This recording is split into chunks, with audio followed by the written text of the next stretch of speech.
నమస్తే అందరికీ. Welcome to Shri గిజ శ్రీమద్ భగవద్గీత విజ్ఞాన సారాంశంలో రాజవిద్య రాజగృహ్య యోగం గురించి తెలుసుకుందాం. శ్రీకృష్ణుడు ఏం చెప్తున్నారంటే, ఓ అర్జున, అసూయ లేని నీకు సంసార దుఃఖాల నుంచి తరింపచేసి జ్ఞాన విజ్ఞాన సహితమైన రహస్యాన్ని ఉపదేశిస్తాను, విను అని చెప్తున్నారు. ఇది చాలా రహస్యం, ఉత్తమం, పవిత్రం, ప్రత్యక్షంగా ఫలాలను ఇచ్చేది, ధర్మయుక్తం, సులభం, శాశ్వతం అయినది. ఓ పరంపర, ఈ ఆత్మధర్మం మీద శ్రద్ధ లేని వాళ్ళు నన్ను పొందలేక పుడుతూ చస్తూ ఉన్నారు. నిరాకారుడైన నేనే ఆ సృష్టి అంతా వ్యాపించి ఉన్నాను. ఈ సర్వ ప్రాణులు నా ఆత్మ చైతన్యంలోనే ఉన్నారు, కానీ నేను మాత్రం వాటిలో లేను, వాటికంటే అతీతుణ్ణి అని చెప్తున్నారు. ఈ ప్రాణులు సృష్టించి పోషిస్తూ ఉన్నప్పటికీ కూడా నేను వాటిలో స్థితమై ఉండను. భూతకోటి కూడా నన్ను అంటిపెట్టుకొని ఉండదు. ఆ ఈశ్వర శక్తిని గ్రహించు అని చెప్తున్నారు. అన్ని చోట్ల వ్యాపించే వాయువు ఆకాశంలో ఉన్నట్టుగానే ఈ ప్రాణులన్నిటిలో అన్నీ కూడా నాలో ఉన్నాయి. అర్జున, ప్రళయకాలంలో అన్ని ప్రాణులు నా ప్రకృతిలో లయమవుతాయి. స్వప్నాదిలో వాటిని మరలా నేను సృష్టిస్తాను. తమ తమ స్వభావానుసారం ప్రకృతికి లోబడిన ఈ ప్రాణులన్నింటినీ నా స్వీయ ప్రకృతిలో తిరిగి పుట్టిస్తూ ఉంటాను. అయినప్పటికీ కర్మల్లో ఆసక్తి రహితుడై తటస్థంగా ఉండడం చేత ఈ కర్మలు నన్ను బంధించవు. నా అధ్యక్షణ ప్రకృతి ఈ చరాచర జగత్తును సృష్టిస్తున్నది. అందువల్ల ఈ జగత్తు పరివర్తన చెందుతున్నది. సర్వభూతాలకు పరమేశ్వరుడైన నా తత్వాన్ని తెలుసుకోలేని మూఢులు నన్ను సామాన్యుడిగా అనుకుని తక్కువగా భావిస్తారు.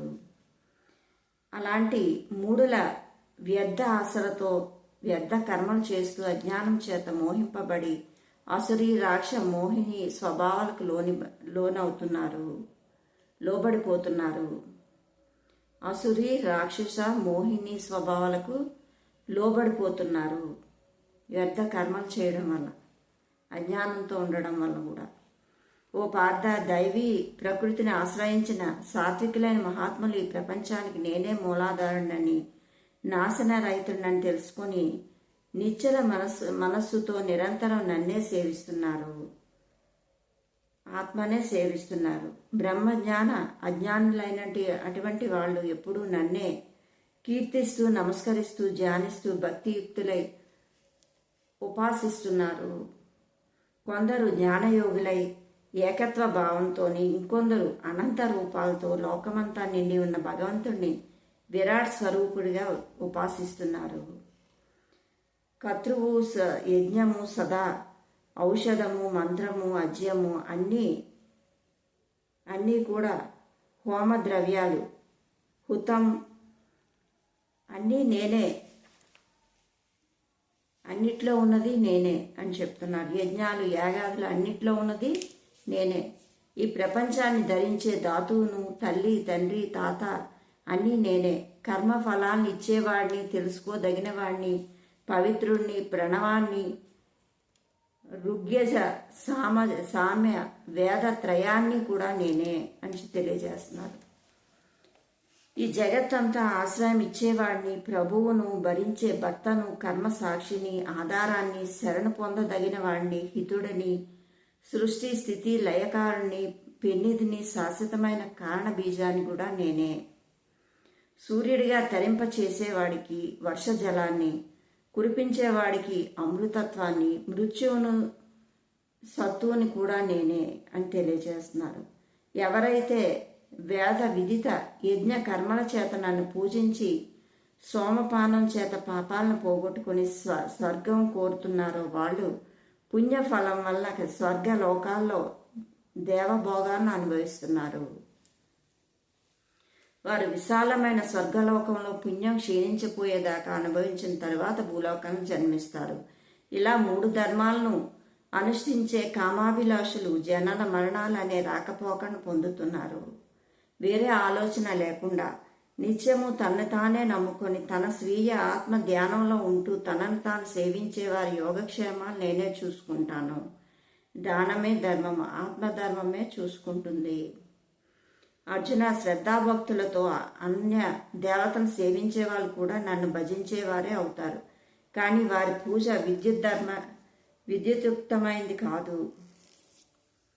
సర్వయజ్ఞ భోక్తను ప్రభువును అయిన నా నిజస్వరూపాన్ని గుర్తించలేకపోవడం చేత వివిధ దేవతారాధకులుగా మరలా పుట్టి గిట్టు చేస్తున్నారు. దేవతలను పూజించే వాళ్ళు దేవతల్ని, పితరుల్ని పూజించేవారు పితృదేవతల్ని, భూతగణాల్ని సేవించేవారు భూతములను, నన్ను ఆరాధించేవారు నన్ను పొందుతారు. భూతాలను కూడా, భూతగణాలను సేవించేవారు భూతములను, నన్ను ఆరాధించేవారు నన్నే పొందుతారు. ఎవరైనా సరే ఆకును గాని, పువ్వును గాని, పండును గాని, చివరకు నీటిని గాని నా పట్ల నిర్మలమైన భక్తితో నాకు సమర్పిస్తే నేను దాన్ని ప్రేమగా స్వీకరిస్తాను.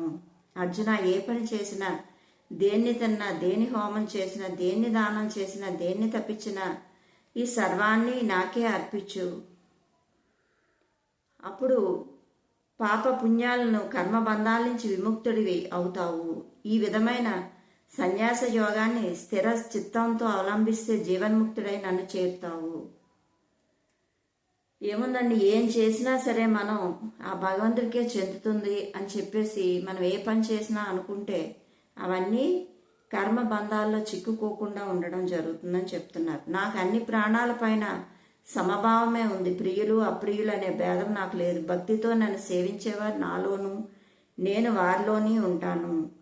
సర్వభూత సమస్థితిలో ఉంటాను. స్థిరమైన బుద్ధితో అనన్య భక్తితో నన్ను సేవించేవారు ఎంత దూరాచారుడైనా సరే సత్పురుషుడిగానే పరిగణింపబడతాడు.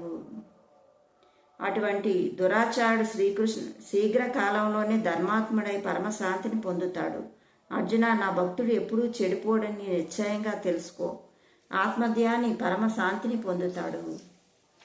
అర్జున, స్త్రీ గాఢమైన రాగబుద్ధులు, వైశ్య లాభాపేక్ష కలవాడు, శూద్రులు తామసులు, ఏ పాపజాతి దుష్టభావాలు కలవాళ్ళు వారైనా కానీ నన్నే ఆశ్రయించిన వాళ్ళు నిశ్చయంగా మోక్షం పొందుతారు. అలాంటప్పుడు పుణ్యాత్ములైన బ్రాహ్మణులు, సత్వగుణ ప్రధానులు, భక్తులు, రాజర్షులు, రాజులై ఉండి ఋషి జీవన విధానం గడిపేవారు నన్ను ఆశ్రయిస్తే మోక్షం పొందుతారని వేరే చెప్పవలసిన పని లేదు కదా. ఈ మానవ జీవితం సుఖం లేనిది, అశాశ్వతమైనది అయినప్పటికీ కూడా దుర్లభమైంది. కాబట్టి దీన్ని పొందాక నన్నే భజించుతారు. నా ఆత్మ మీదనే మనసును నిలిపి నా భక్తుడై నన్నే సేవించు, నాకే నమస్కరించు. ఇలా నా మీద ఆత్మలోనే దృష్టిని నిలిపితే నన్ను ఆత్మగానే పొందుతావు. Okay masters, thank you. Like, share, subscribe. Srikrishnamritam Shrimad Bhagavad Gita విజ్ఞాన సారాంశం. ఇందులో ఈరోజు సారాంశం ఏంటంటే, ఏదైనా భక్తితో నాకు సమర్పించు, నన్నే ధ్యానించు. నన్ను ధ్యానం చేస్తే, నాకే అన్నీ అర్పిస్తే నన్నే పొందుతావు అని చెప్పడం జరుగుతుంది. మనం ఏ పని చేసినా కృష్ణార్పణం అని అనుకొని, మనస్ఫూర్తిగా అనుకొని చేస్తే ఆ కర్మ బంధాల్లో చిక్కుకోకుండా ఆ కృష్ణ భగవాన్నే చేరుతామని చెప్తున్నారు. Okay, like, share, subscribe. Thank you.